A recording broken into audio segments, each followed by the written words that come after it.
and I welcome you back all to the channel The Alga Driven Lab, and welcome you back to the new backtesting video.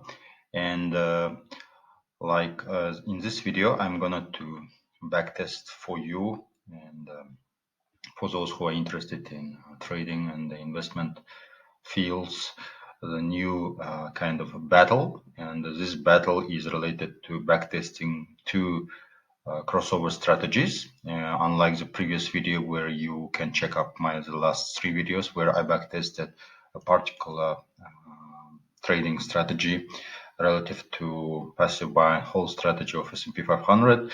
In this video, I'm gonna to now backtest indicator versus indicator, or let's say strategy versus strategy, to see how these two strategies behave over the same period of time and over with the same classified asset. And in today's video, we're going to see the backtesting of simple moving average crossover strategy of 10/50, and we'll compare it to the exponential moving average of 10/50.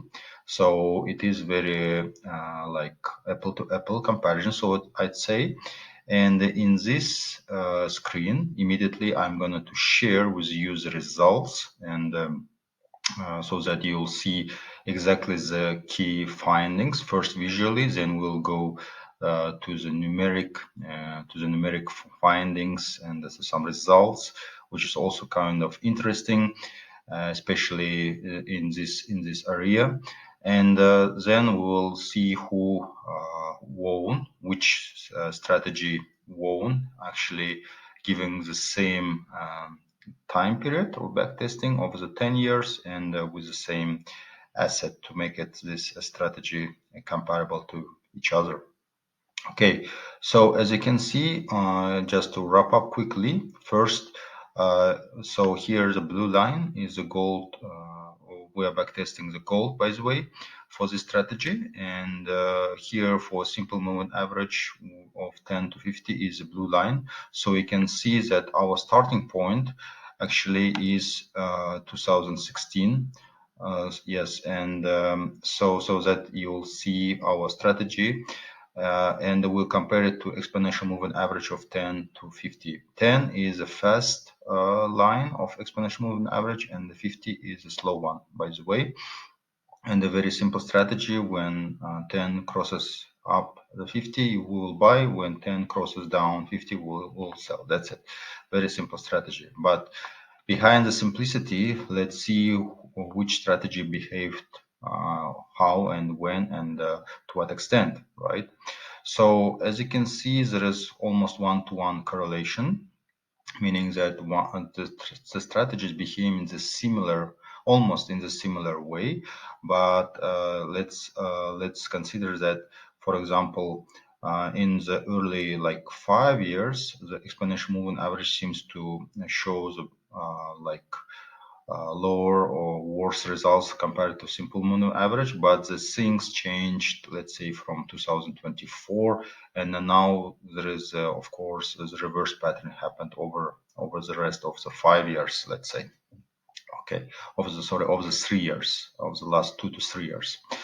And now again, as usual, I'm going to show you the strategy itself, how it executed, the key findings, because this is just cumulative returns, meaning that, for example, we can see for example, there is below 1 cumulative return over two strategies starting from 2020 COVID pandemic for sure, and now there is a recovery phase starting from, let's say, if we compare it from 2024, there is this starting point from 0.8 cumulative return, but the real starting point is 1, let's say, and here it started the half of the last year of 2025.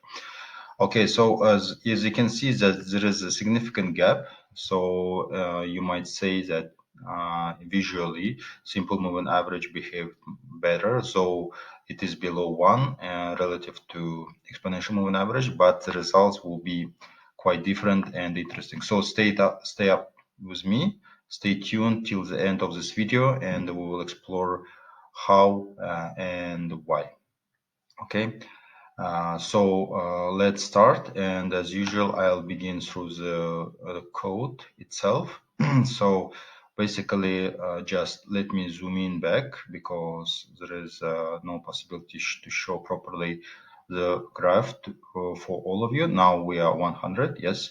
So again, I'll not stop on technicalities to save our time, and as usual we're using yahoo.finance Yahoo Finance database for tickers for our gold asset, and then we are going to assess on Sharpe ratio, maximum drawdown, compounded annual growth rate, win rate, and profit factor. Again, we're assessing these two strategies relative to these 5 indicators. Okay, and then all these codes are generated just for proper running of the cells. And here what we'll see, I'll stop a bit here. So our starting point exactly is the last Friday of 2026 over 10 years. So 2016, 14th of August, we are starting backtesting. So this is exactly 10 years. Just for our comparison, we're using gold futures, and we're deriving from Yahoo Finance platform, as I told. So we're gonna go through the rest of the code. Here you can see some 5 like most available data, the last 5 available data from 2016. Simple moving average crossover strategy for gold. So basically, again, just a reminder, we buy signal. We buy when is short crosses up above the long term SMA 50, and the sell vice versa, right? Short term crosses below the long term SMA. So very simple strategy. Here is a window of 10 to 50. It's a number of days. Here we buy, here we sell, negative and the positive ones. Here again, the most recent data for 2026, and we calculate return for SME strategy. And here's of course the results, so you don't need to memorize. At the end we'll have a joint table where we compare two strategies. Here, as you can see, the Sharpe ratio, just a quick overview, is it's around 19% or 0.19, which is far from the gold standard of 1. Relative to risk reward ratio, this strategy is quite weak. Maximum drawdown is around 28%. Compounded annual growth is just around 1.7%, very low. Win rate is around 48%, and profit factor is 1.03. So as you can see, SME strategies. So here, for example, I'll go to scroll and show you again the visualization just to remind. Here you might see that it outperformed exponential moving average, but in reality it is not, because this is just a snapshot of a certain period where SME behaved well. But in reality the reality shows us different results, which I'm gonna to stop now. And here, for example, we consider for what is going on with exponential moving average. Similar buy signal is generated when short-term EMA exponential moving average crosses up the exponential moving average of 50, and sell signal is generated vice versa when 10 crosses down our long-term EMA of 50. So what else? Window is 10 days, window for the first one,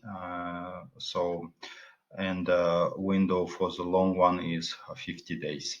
Okay, we have the buy signal when it's positive 1, we have sell signal is negative 1, and here is some recent data for EME, exponential moving average, sorry.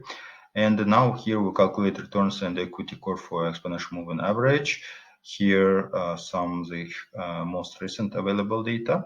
So as you can see, Sharpe ratio is now a bit better. comparison to simple moving average. So it's 24, around 25%. Maximum drawdown is worse. Now we're losing 33%. Compounded annual growth is just better. It's around 2.79, around 2.8%. Over 10 years, win rate is 49%, and the profit factor is 1.04.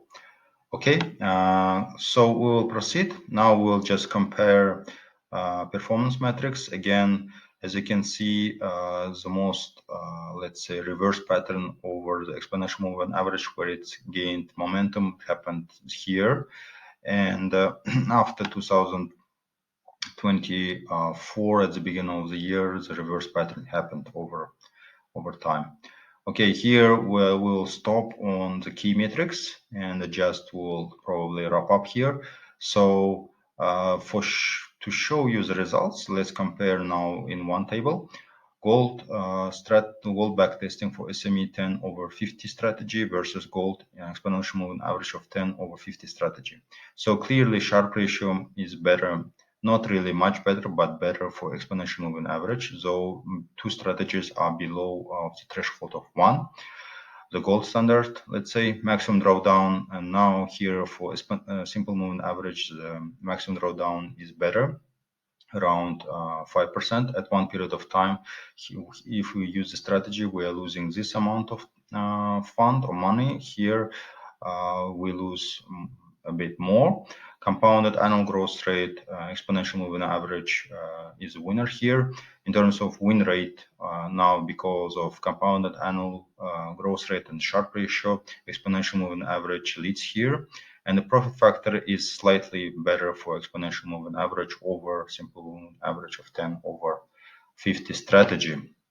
So as a result, out of 5 key performance metrics, 4 is for exponential moving average, because again the main reason is that I explained at the beginning how and why, because exponential moving average smoothes the buy and sell signals. That provides more clearer results over simple moving average, right? And this might be one of the reasons. The second reason that it mostly captures more kind of volatility well in terms of simple moving average, because simple just in terms of the name, right? It's simple, and the exponential means that we're having more robust and more smoother like signals. So just maximum drawdown is for SMA 10/50 strategy, but again the difference is not so huge, just around 5%. So clear winner for those who are interested in trend following strategies. Exponential moving average of 10/50 strategy is a winner here. So just I'll stop here. I'd like to hear from you. What do you think about this backtesting? Whether you liked it or not, please leave any comments related to this video, and also indicate what kind of next battle strategies should I record for all of you. And please subscribe to this channel. By the way, I did mention at the beginning, and click on notification bell to stay tuned on the next backtesting videos. Hope these videos help you to sharpen your strategies in your trading and the investing world and your activities. Also, please put thumbs up or thumbs down based on your impression over this video and analysis. Stay tuned, and then see you in the next backtesting video. Bye.